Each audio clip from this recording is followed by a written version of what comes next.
All right, and we are live, all the way live. All right, it is Tuesday at 2, so you already know what time it is. If y'all see me squinting, I cannot find my glasses.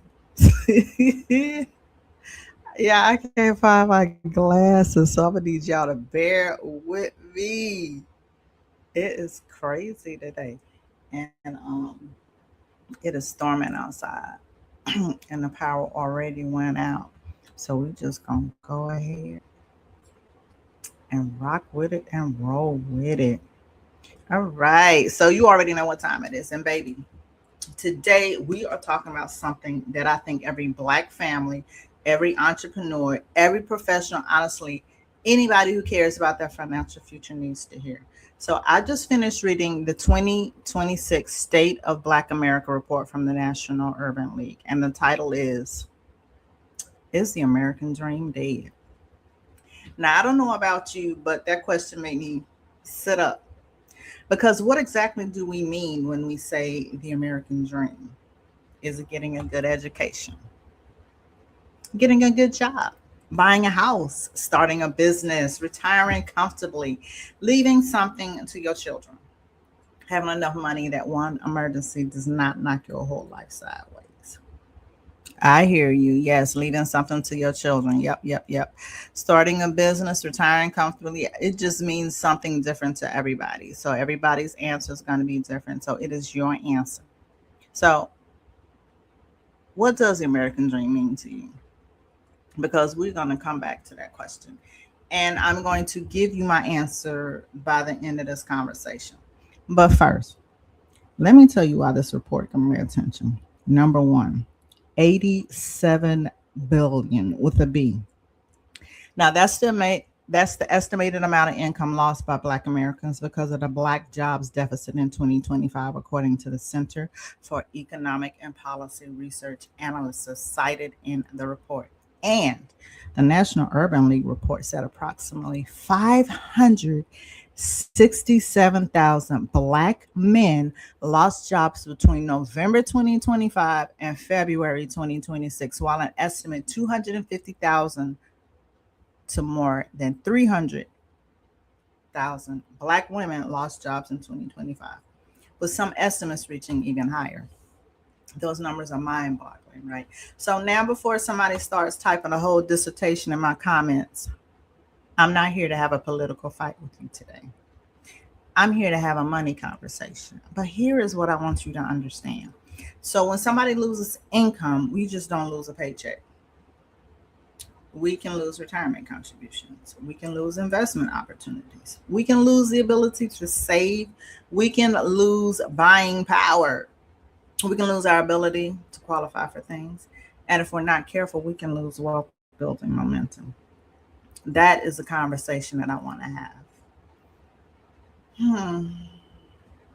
Because, baby, I need us to stop confusing income with wealth. Income is what you earn, wealth is what you own. And yeah, I know it sounds simple, but simple does not mean insignificant. So you can make $200,000 a year and still be financially vulnerable. You can have a six-figure salary and still have no idea what would happen if the paycheck disappeared. You can have, let me make sure this is on because last time it wasn't. So you can have a six-figure business and still have very little personal wealth outside of that business. So I'm asking you, so if your paycheck stopped tomorrow, would it keep working? What would keep working? Would your mortgage get paid? Would your retirement contributions continue? Would your family have money coming in? Would your business survive? Would you have assets? Would you have protection? Or would everything stop because the paycheck stopped? I want you to really think about that because that is where this report becomes personal. The 15-cent problem. Now let's talk about another thing, 15 cents. So this report highlights that the median Black household holds about 15 cents in wealth for every $1 held by the median white household. 15 cents. Now listen to me carefully. The statistics does not mean that Black people aren't working. It doesn't mean Black people aren't earning. And it definitely doesn't mean Black people aren't spending. We spend. baby, we have been spending. But here's the question that I want to ask. How much of what we're earning are we turning into ownership? Because that's different. You can earn $100. You can spend $100. Or you can take a portion of that $100 and use it to build something. So that's the difference between simply moving money and building wealth. Now let's talk about home ownership. The report says only about 44% of Black Americans own a home, compared with nearly 73% of white Americans, a gap of about 30 percentage points. And before somebody says, SaVita, you're not going to tell everybody that they need to buy a house. No, ma'am, I am not. I am not. Because buying a house you can't afford just because someone told you home ownership equals wealth. That's not wealth building. That's financial stress with a D. But let's also be honest about why ownership matters.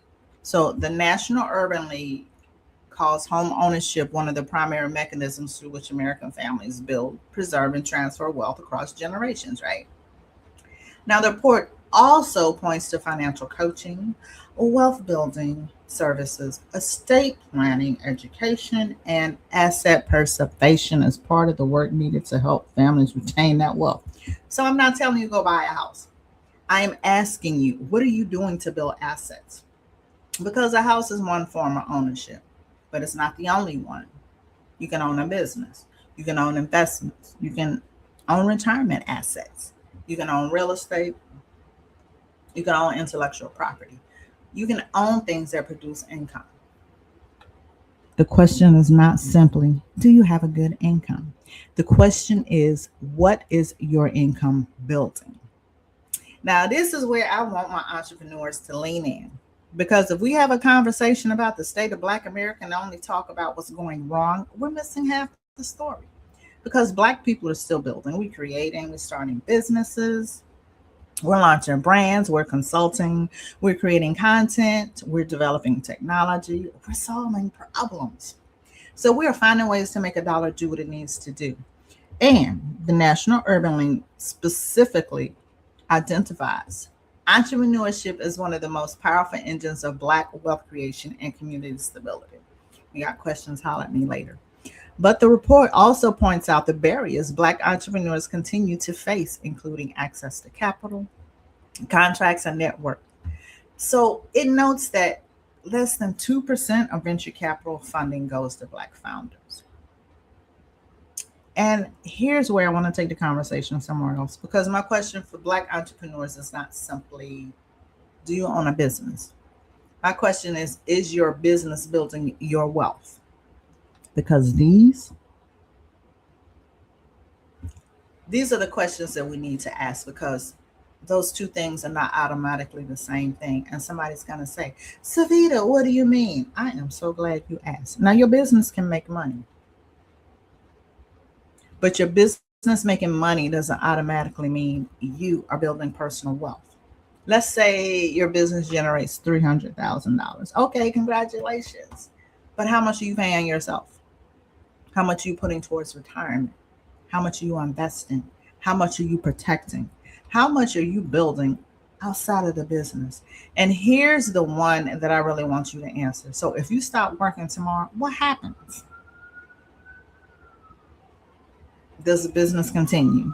Does your household continue? Does your family have protection? Does the wealth you've created continue? Because I don't want you to build a business that owns you. I want you to build a business that eventually buys your freedom. That is different. All right, let me talk to my Black women for a minute, because we're building. So the report highlights a 13% growth rate in Black women-owned businesses between 2024 and 2025.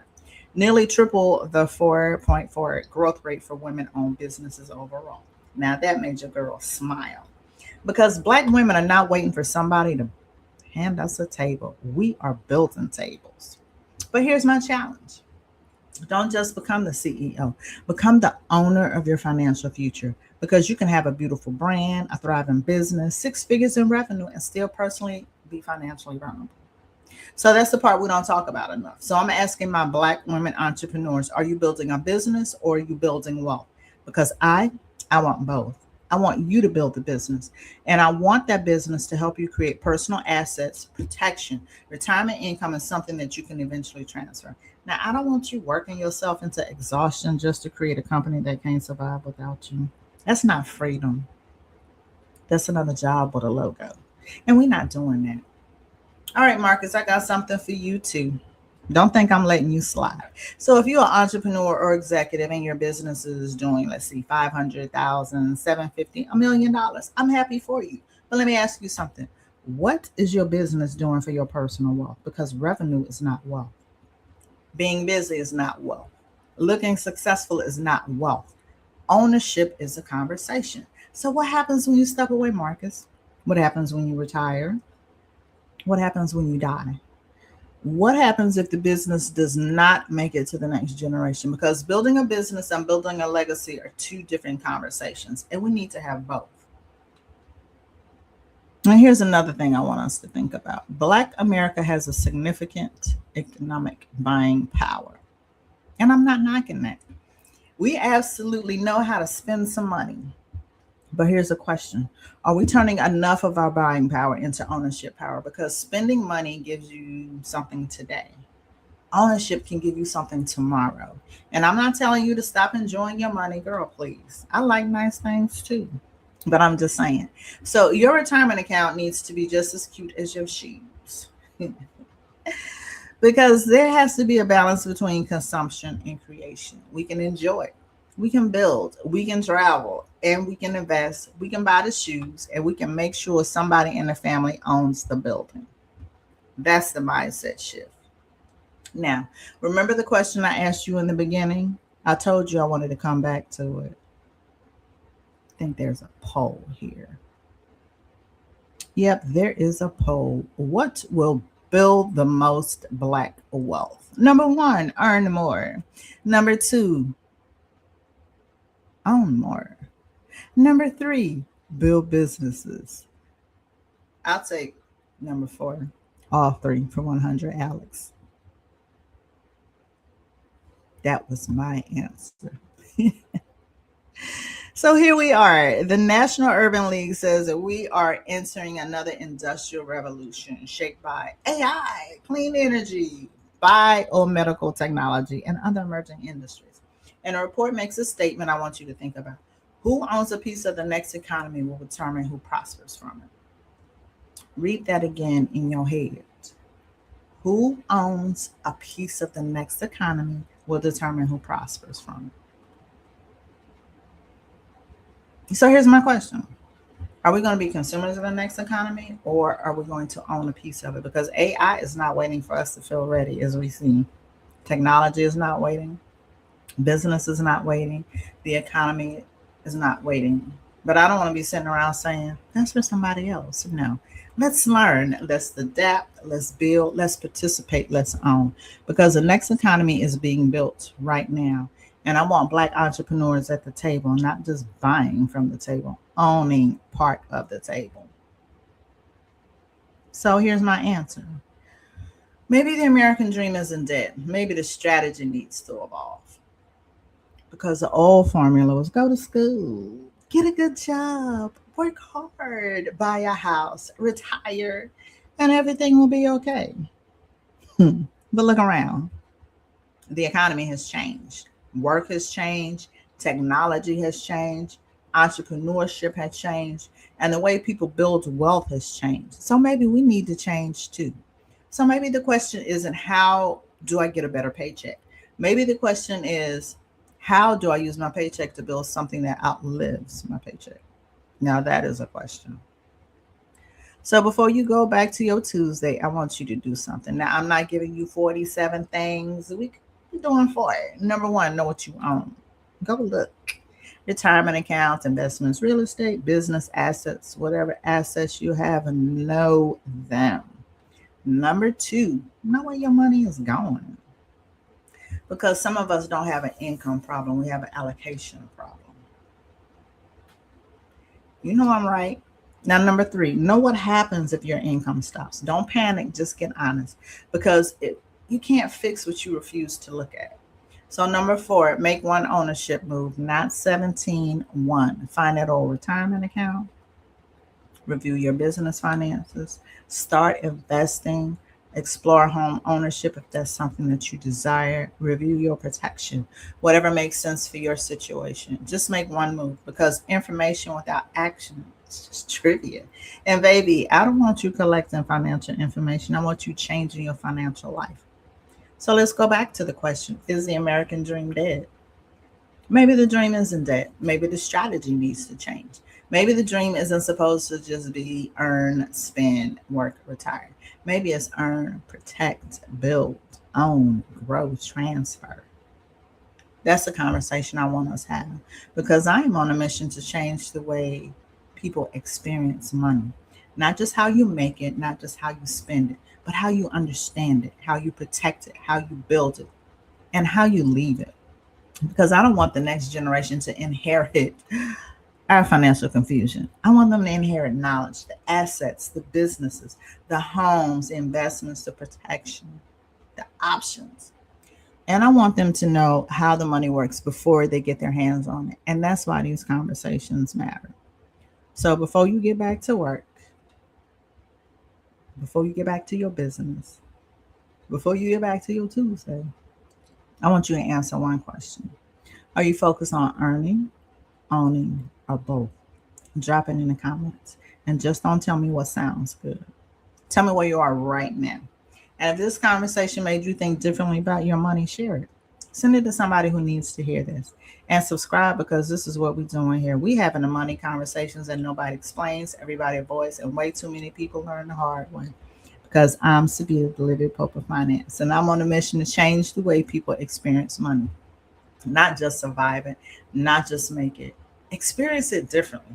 Because, baby, we're not just trying to survive the next 50 years, we're trying to own a piece of them. I'll see y'all next Tuesday at 2. And until then, go check your money before your money checks you. Bye for now.